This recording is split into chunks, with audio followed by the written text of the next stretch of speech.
يفكر المرء أحيانا في الكيفية التي يتم بها توليد وصقل الأفكار الكوميدية خاصة كفيلم الليلة. قد تكون الفكرة هبطت على الشاب أندري بوهيم في عام 1933 أو حتى قبل ذلك، لأنه أمسك بورقة نقدية يتأملها في لحظة صمت، أو ربما يكون قد شاهد أحدا يفعل ذلك في فيلم أو مسرحية، أو قرأ هذا المشهد في كتاب، أو سمع من أبيه أو والدته أو من قريب له لمحة من فكرة أوصلته في ساعة هدوء إلى فكرته التي لابد أن يكون موهوبا لكي يصقلها، وهذا هو عمل الفنان في شكل إبداعي مختار. مع العباقرة من الفنانين يزداد الأمر صعوبة وتعقيدا، فقد ترد فكرة أو لمحة من فكرة في شاردة أو واردة من هنا أو هناك، وقد ينفذها الفنان الآن أو قد ينام عليها لسنوات، وقد ينساها لأعوام، ولكنها ما تلبث أن تبرز فجأة بعد أن يستدعيها الفنان من مخزون ذاكرته العميق، ربما على غير وعي منه بأنها هناك أصلا، ويقدمها في زمنها الجديد مبدعة مؤثرة موصلة. أو قد يتابع الكوميديان المبدع خيط فكرة أو شبح فكرة دون أن يكون لديه أدنى تصور عما ستقوده إليه فكرته. في الوقت الذي كان فيه الشاب أندري بوهيم يفكر في كتابة سيناريو ورقة ب20، كان عبقري كوميدي لم يتكرر يقدم إبداعاته ويعرضها في كل مكان فوق الكرة الأرضية.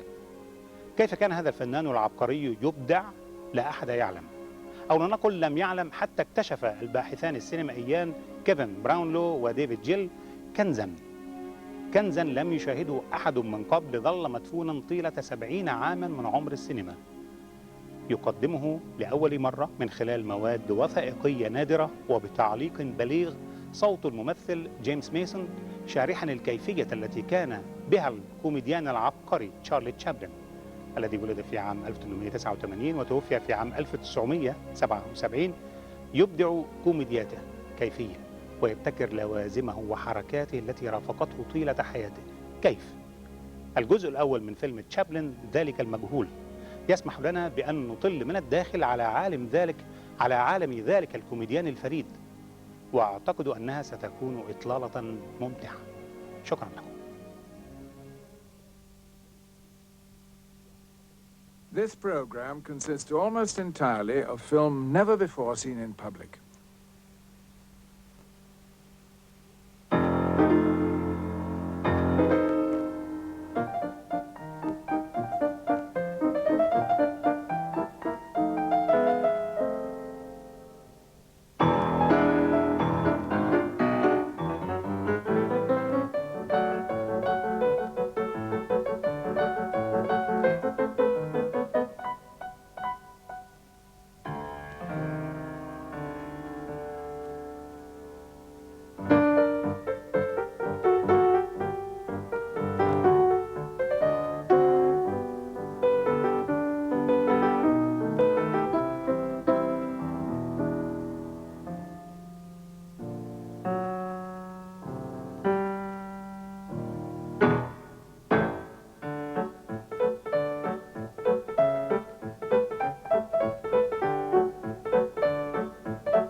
in the silent days, Hollywood incinerators worked round the clock. And this is one reason why Chaplin's working methods are so little known. Like all filmmakers, he destroyed the film he didn't need, his outtakes, his rushes. And film that escaped the flames often destroyed itself. It could rot through chemical decomposition. Film which might be as revealing as the sketchbooks of a great artist. For Chaplin was a great artist. As far as the art of film is concerned, many consider him the greatest. Another clown, Grock, said of him, Chaplin gave our generation true insight into the heart of a clown. More than that, into the heart of all browbeaten humanity.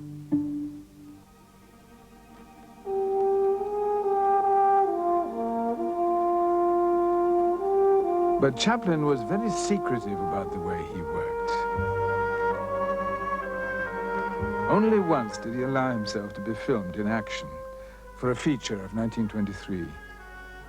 And then only in brief shots like these, which gave nothing away.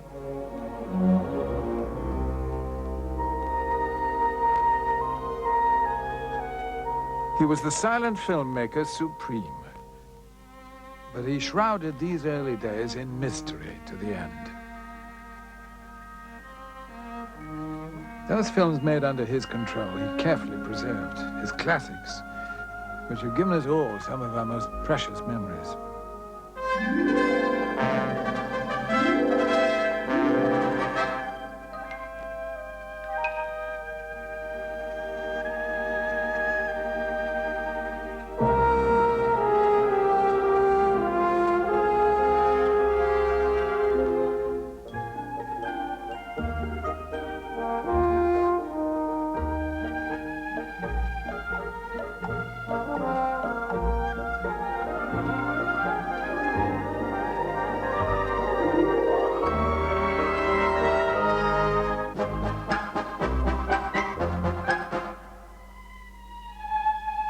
For this film, Chaplin did not own the copyright. Easy Street, made for Mutual in 1916.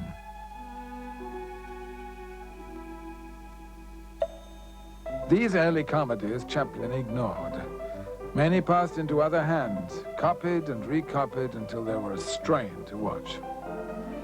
This is how the original prints once looked.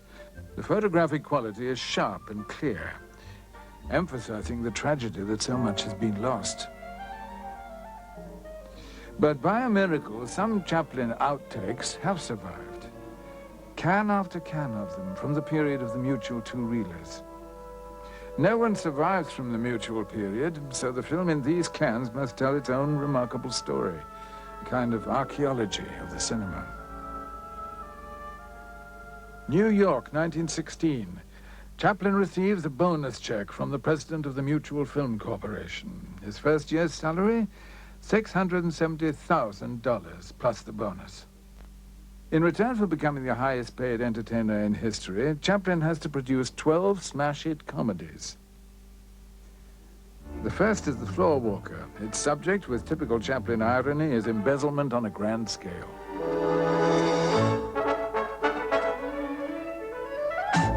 He gathers his stock company of cast and technicians.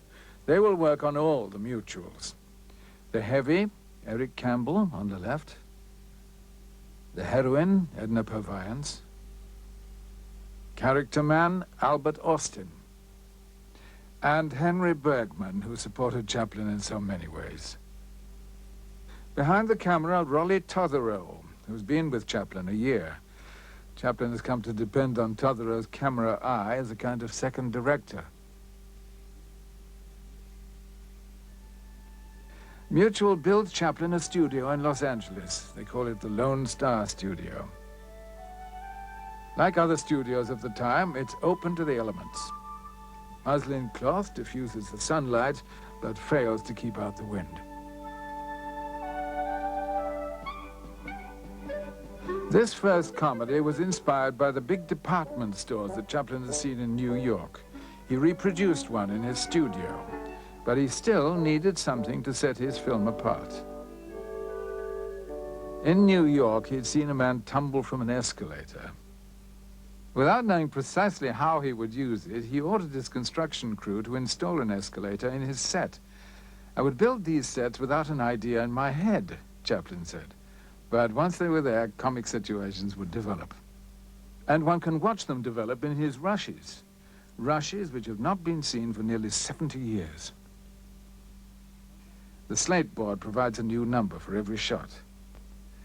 Here at last is a key to unlock the secret of Chaplin's working methods. His rushes show brief but precious glimpses of Chaplin directing, of Chaplin improvising on the escalator,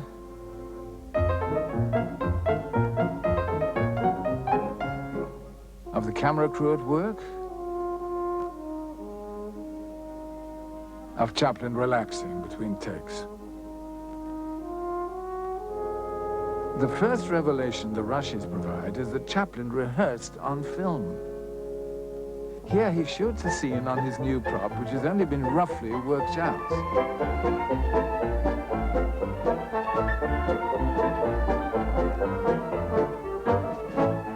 Having screened it, he reshoots it to quicken the action.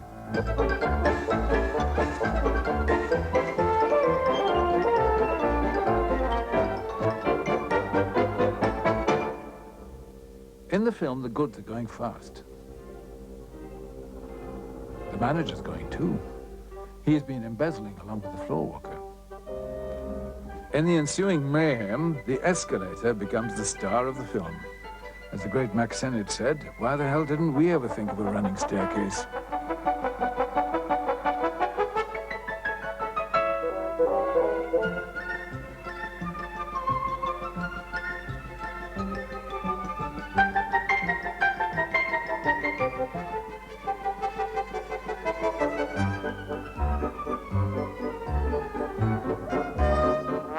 Props and sets were the springboard for all the Chaplin mutual comedies.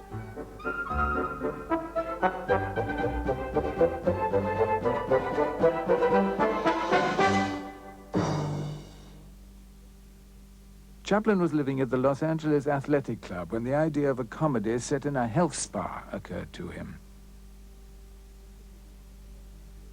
The film would become one of his most successful, The Cure. Yet it proved an enormous struggle. He followed his usual method, working entirely without a script. He decided his health spa should be a prosperous place. Its focal point should be a drinking fountain with pure spa water. The man who found the well, played by Loyal Underwood, should be a physical wreck. So should his employees.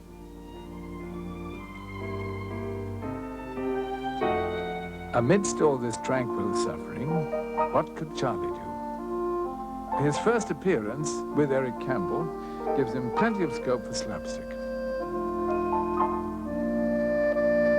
But almost at once, he finds himself slowing up. He next aims directly for the first joke.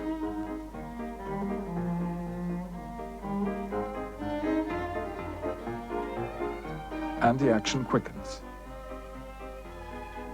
Chaplin is signaling 2 reels of unmotivated anarchy in his very first scene. And that is more Max Sennett's style than his. When he views this scene, he quickly spots its defects and knows at once he can do better. By setting it in the lobby, he can provide some reason for the gag. He can also change his costume so it shows up better. And with Eric Campbell as the victim, there's more reason for Charlie's callous behavior and its results.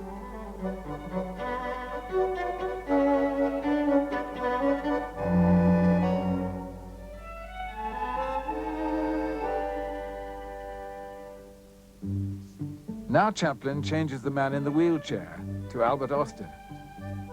The raised skirt is more diverting on the stairs. Otherwise, it's exactly the same. Chaplin is suffering from a creative block. He repeats the scene a dozen times without being able to improve it. But all the work with the wheelchair gives him a brainwave.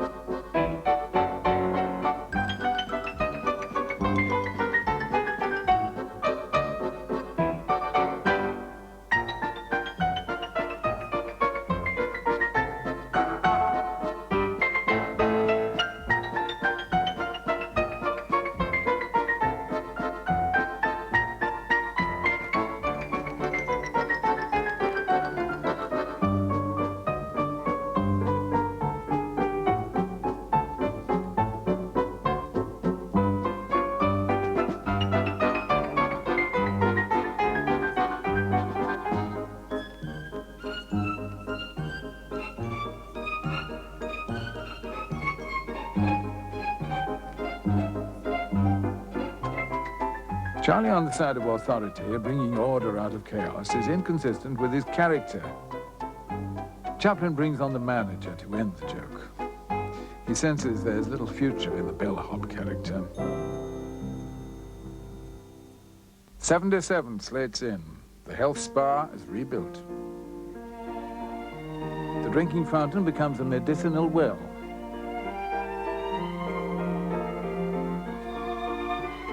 And now there is a resident drunk. When Chaplin showed John Rand how to play the part, he must have recalled his own music hall career when he specialized in drunks. And he makes a dramatic decision to scrap everything and start again by simply reversing the roles. He has found the character and the costume. The only reminder of all he has discarded is the wheelchair. It is replaced by another mobile prop, the revolving door.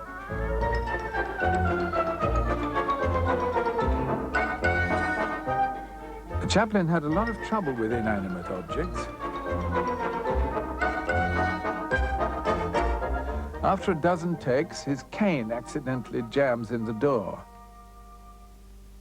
But in the film, he uses the mishap.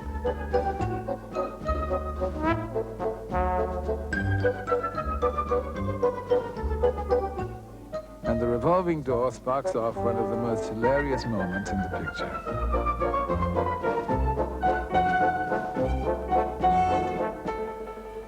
This is not Eric Campbell, but a stuntman.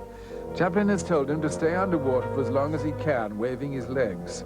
The signal for his rescue, his legs together. Among those who rush to pull him out is Eric Campbell.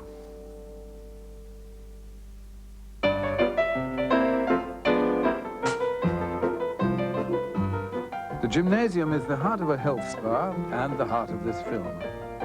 Chaplin had many attempts to find the right gags.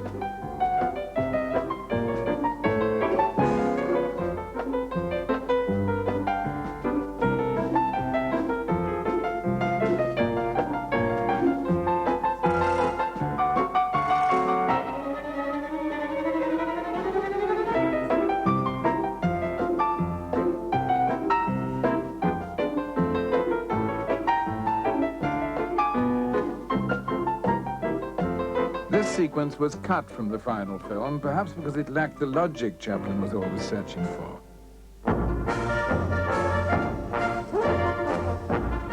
He uses the contortionist to more memorable effect in the massage scene.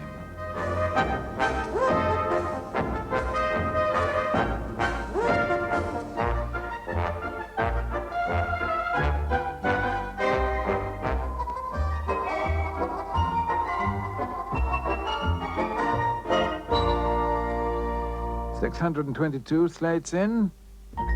Chaplin is reluctant to throw away the traffic cop gag, and he tries to fit it into the new shape.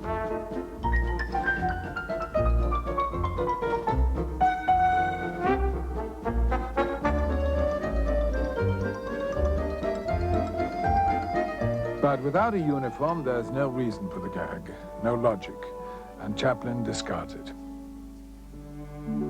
This romantic interlude, with Charlie promising to take the pledge, demonstrates the perils of directing and acting in the same film. Had Chaplin been watching from the camera, he would have noticed the overhead diffusers waving in the wind and letting sunlight through to the steps behind.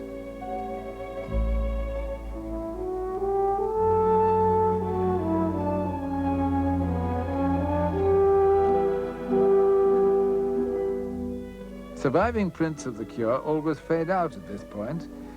Could this have been how the film once ended?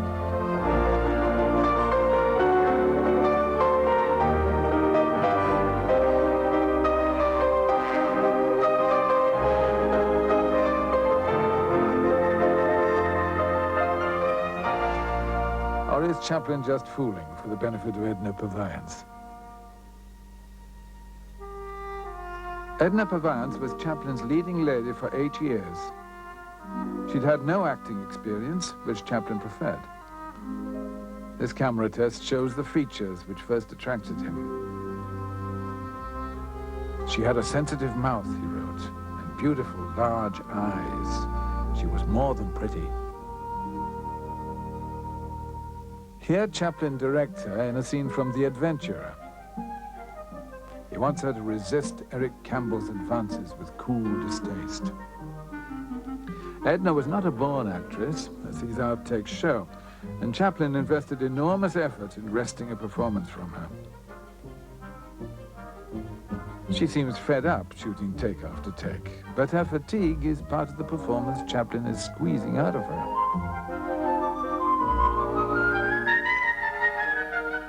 And gradually, she gives him the quality he wants. But he adjusts her position and tries again.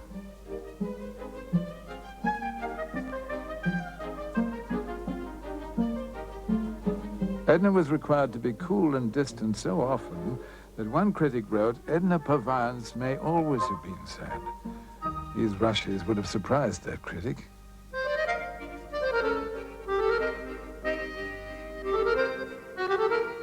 Edna's sense of humor delighted Chaplin, but cost him a great deal of film. For not only did she break up on her own performance, in this scene from The Vagabond, she bursts in on an actress playing her mother.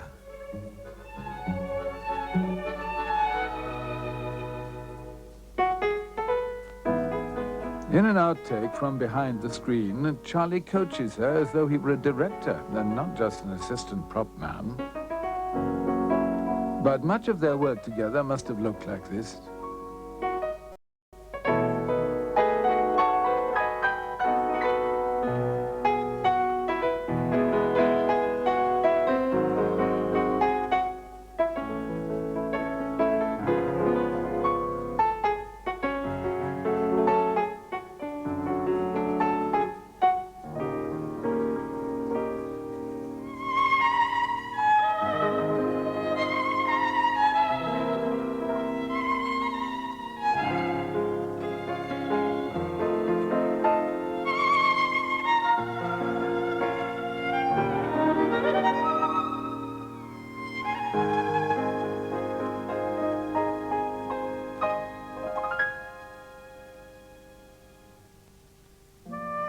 Chaplin tries another version for his encounter with Edna. Desperate for work, she has disguised herself as a prop boy. She plays a harp, which Chaplin realizes is a trifle unlikely. A guitar is more masculine. But the boy's clothes merely heighten Edna's femininity. It's hardly surprising that for a while she and Chaplin had as close a relationship off-screen as on.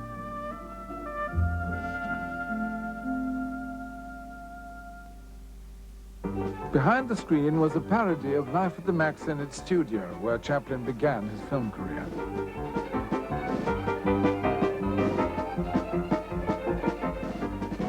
In the film, Charlie skillfully avoids all the pies, but not in the outtakes.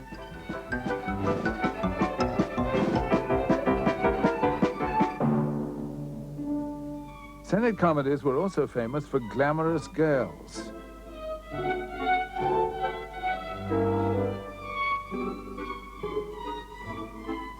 Dancing girls, bathing beauties. Chaplin parodies them all with his Dance of the Cleaning Ladies.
On the next door set, the drama director is behind schedule on his historical epic.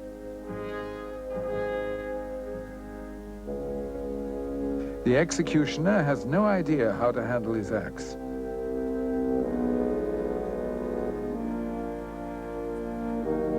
The director gives him a lesson.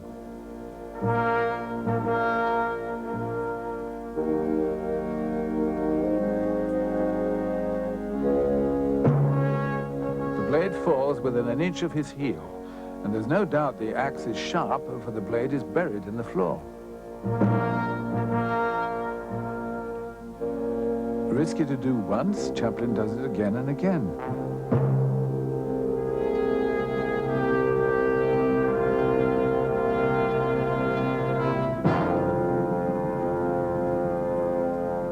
Watching it slowly shows how close the axe comes to his foot. How it was done was never revealed, for Chaplin favored mystery. The solution can only be found from the film itself.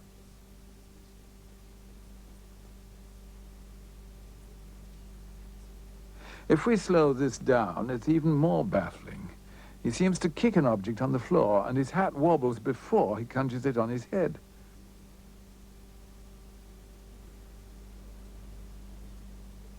Chaplin wanted the axe to fall dangerously close, without danger. This slate board provides a clue as to how he did it. And the answer shows how skillfully Chaplin and his technicians could use camera tricks when they needed to. It was done by cranking the camera in reverse and staging the action backwards. The hat falls from his head, which is the reason for the wobble, and the object on the floor is a mistake, his pipe knocked from his mouth. And after all this effort, the scene was cut and never shown.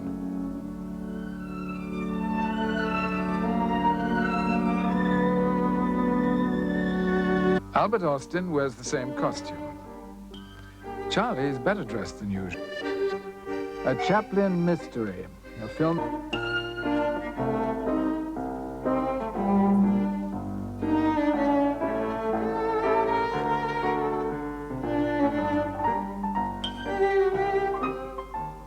Chaplin puts Austin off his concentration. After all, it's only slate 1. 46 slates later, and Chaplin uses a tracking shot to introduce Edna in the background on the left.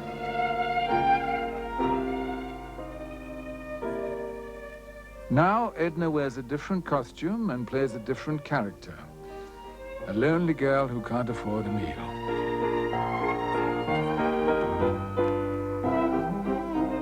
When Charlie enters, the artist's cafe is still in evidence. But now his intentions become clearer. Here is how he planned slate 1 to fit in.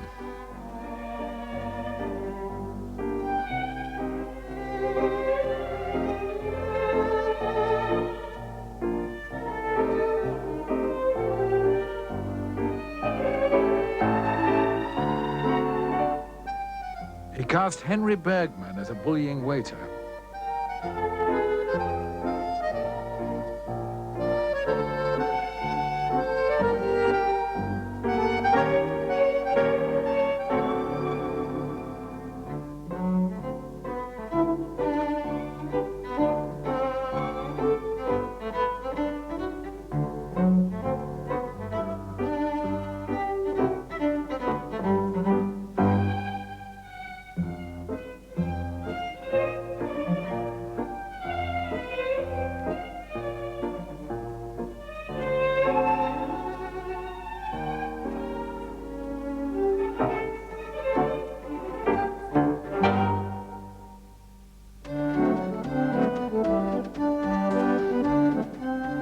The film is a simple cafe comedy about a man who has never been in a cafe.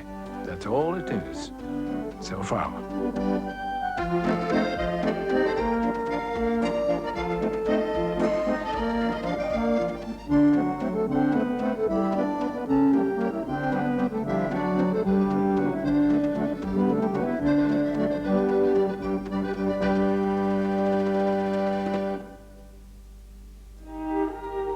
Now he's got rid of his companion, Charlie discovers a new interest.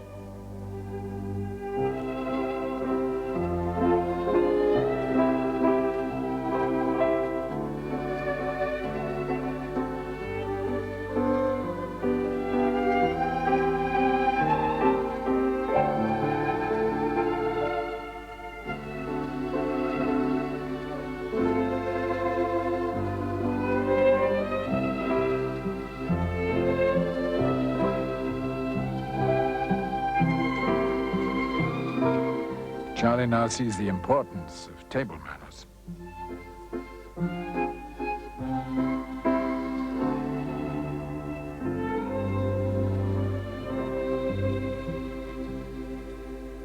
A customer in trouble for not paying the bill. In his early years, Chaplin was intimidated by waiters, and he knew just how many people shared his response.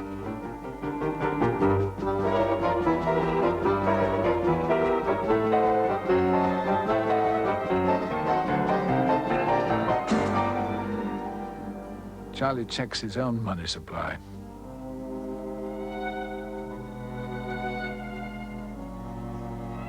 Chaplin usually plays such scenes with delicate restraint, but in this outtake, his improvisation gets the better of him.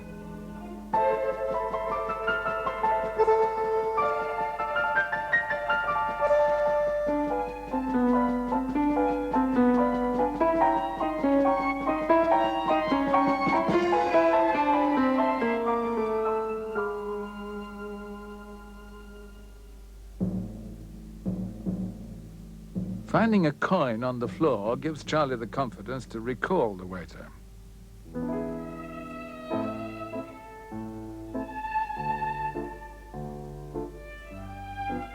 Henry Bergman was a staunch member of Chaplin's stock company, proud of his ability to play any part. But Chaplin was now wondering about his ability to play this one.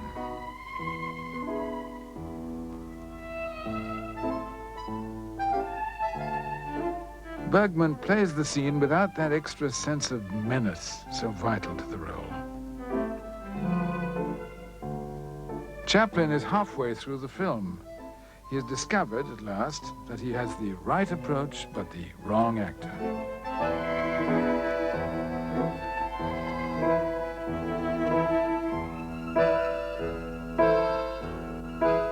He has to make a drastic decision. The kind of decision that drives directors mad.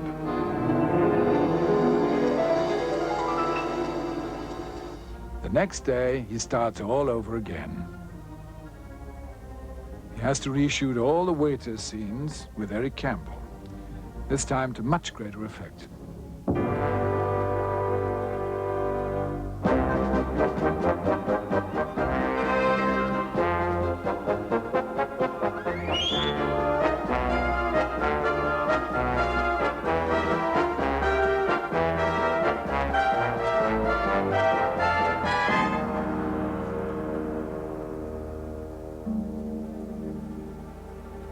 The scene is so much stronger that Chaplin's reactions are stronger, too.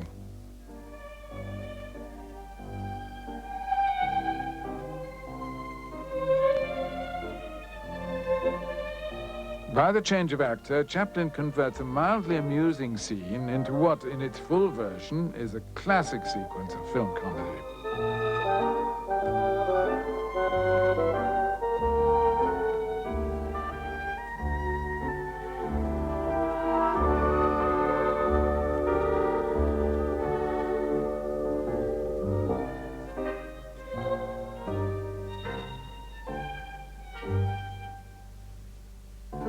Later, Henry Bergman is brought back to play a rich artist, anxious to paint Edna's portrait. Chaplin's original idea of an artist cafe pays off. The cafe scene cannot be sustained for a full 2 reels, even with retakes of Campbell. Chaplin needs another outstanding idea. He gets it by asking a simple question: where has Edna come from?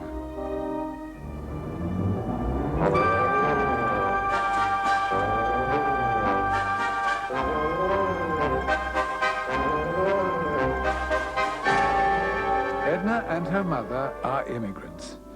Chaplin now has the theme and the title for his comedy. He retains the emphasis on food. He does not, however, retain this scene. Chaplin plans to open the film with the boat scene, giving to all the scenes in the cafe an extra dimension. How the rocking effect was done is revealed in this photograph. A pendulum fitted to the camera enables it to swing as soon as the boat itself begins to rock.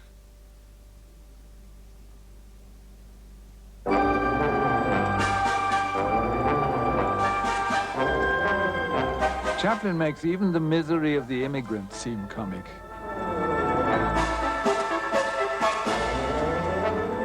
And he can use his stock company in new parts. Henry Bergman and Loyal Underwood.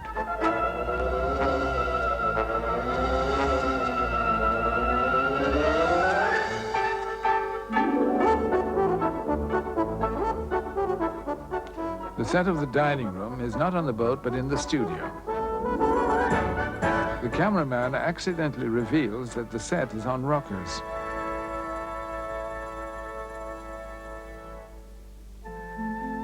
It is here in the film that Charlie finally meets Edna.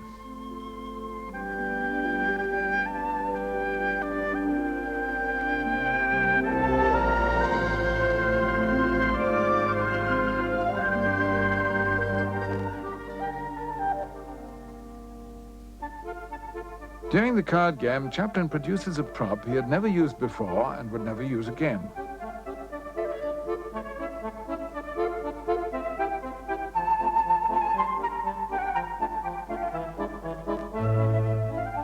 Other outtakes include flashes of Chaplin as director, telling Tiny Sanford how to move his arm, watching an uninspired actor in growing dismay.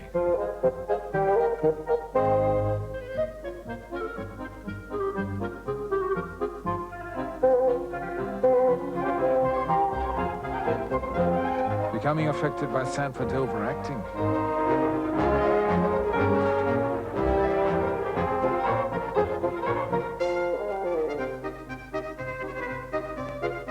By Sanford's whistling. Or by his own method of shuffling in which he doesn't move a single card.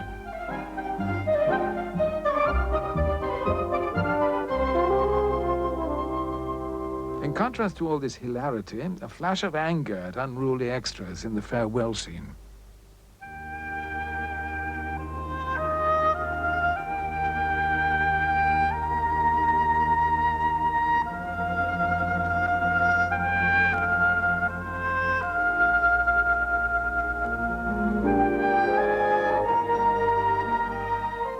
Near the end of the filming, Chaplin ties up the loose ends.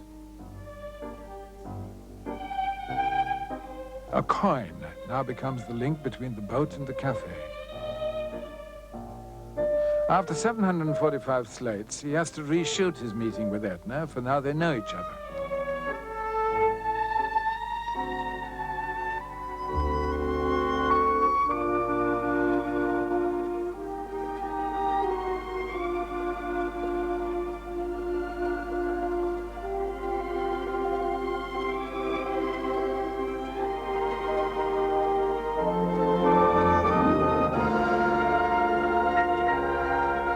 The film now falls into place as Charlie realizes that Edna is alone in the world. What started out as a simple cafe comedy now becomes a well-thought-out story of two immigrants who meet on a boat, part, and are brought together by fate, a coin, and a bullying waiter. The rich artist now propels them towards a happy ending. He will pay for the privilege of painting Edna's portrait. And Chaplin wraps up the story with this charming scene.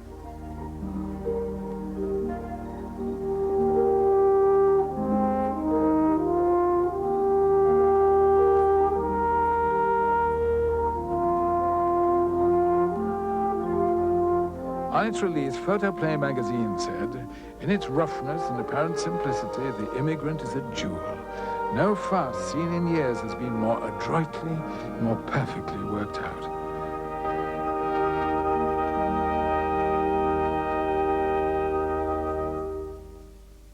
To make sure that everything was perfectly worked out, Chaplin surrounded himself with vaudevillians like John Rand, who knew comedy inside out.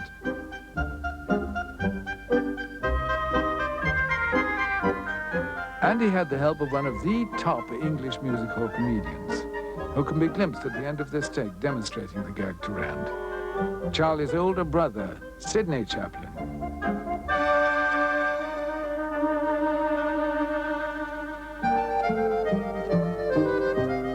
Sidney, on the right, had been the more famous comic in England, but he took his work less seriously than his brother, which perhaps accounts for this piece of film, the kind of fun in front of the camera Charlie seldom indulged in.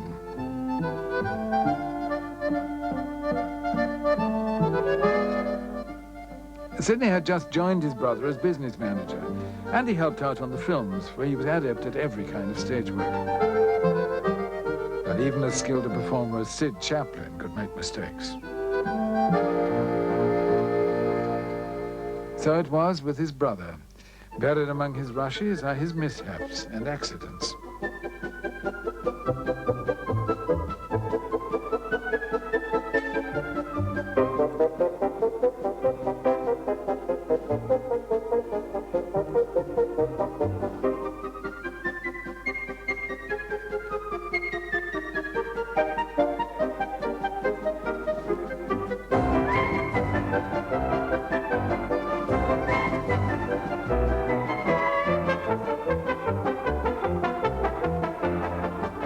The sheer physical strain of turning out a film a month was enormous, even though Chaplin was so young.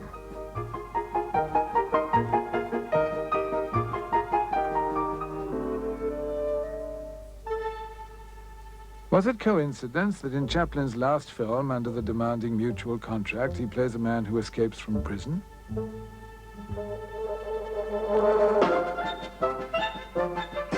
The Adventurer was a film of speed and vitality, which began and ended with a chase.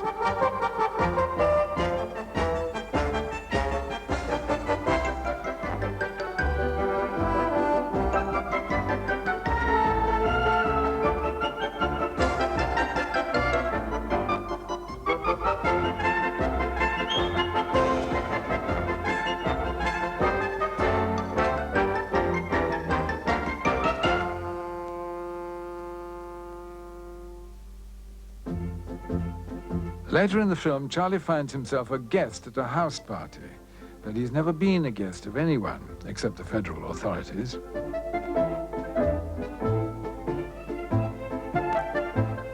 Chaplin often started a scene with only the beginning worked out, hoping to be inspired en route. He usually was.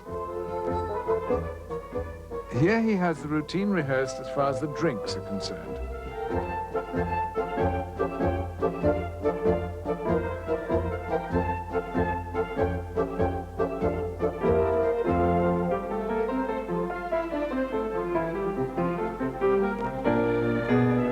Now he begins to improvise.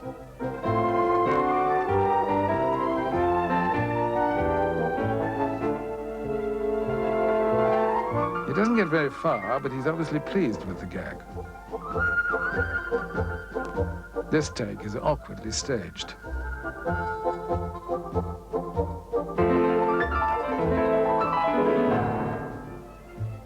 However, it gives him a bright idea. He should now meet someone. Who? He improvises a joke which convulses them both.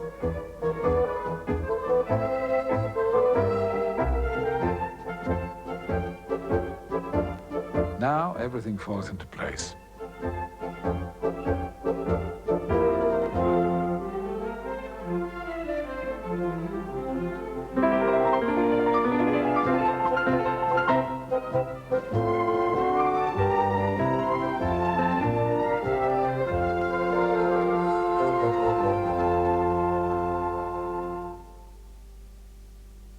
Charlie becomes better acquainted with Edna.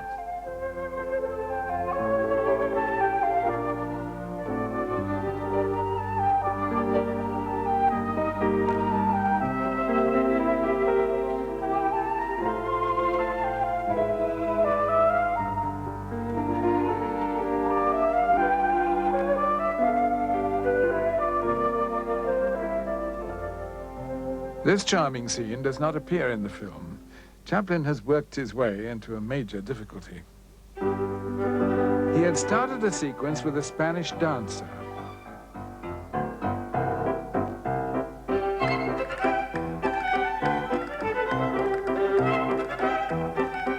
We've assembled the scene as we think Chaplin planned it. Having set up the Spanish dancer, Chaplin has to make something out of it.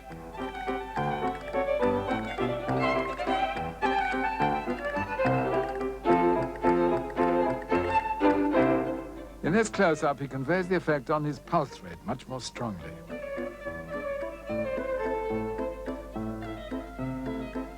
But he has given himself a problem by flirting with two women in one scene. 30 slates later, he is still stubbornly trying to conjure comedy from an unpromising situation.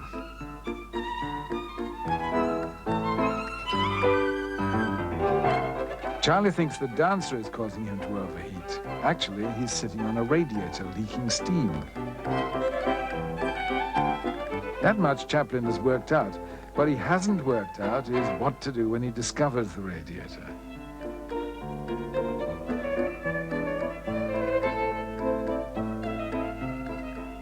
And the scene ends with a spontaneous but unrehearsed move, untypically clumsy, and much of it missed by the cameraman. Another 30 slates, and Chaplin is still in a corner of his own devising. But he has condensed the scene and made the discovery more convincing. The steam is now painfully realistic. And the scene leads neatly into the next. But each solution leads to another problem. Now he has to find a logical start to the radiator scene, which he shoots at the end.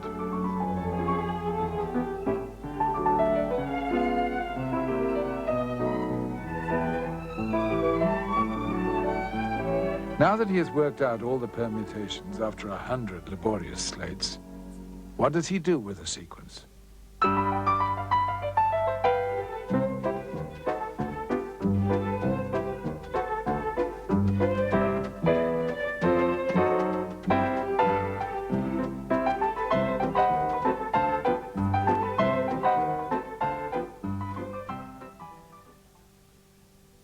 كانت هذه هي البداية أو أسعد سنوات حياته كما كان يسميها. سنلتقي إن شاء الله مع إطلالة أخرى على عالمه من جديد عندما تسنح الفرصة مع فيلم كوميدي آخر. بهذا أصل معكم أعزائي المشاهدين إلى ختام حلقة هذا المساء من عيون السينما، إلى أن نلتقي مساء الجمعة المقبل على خير إن شاء الله. أرجو لكم جميعا أوقاتا طيبة ومفيدة وممتعة. شكرا لكم وتصبحون على خير.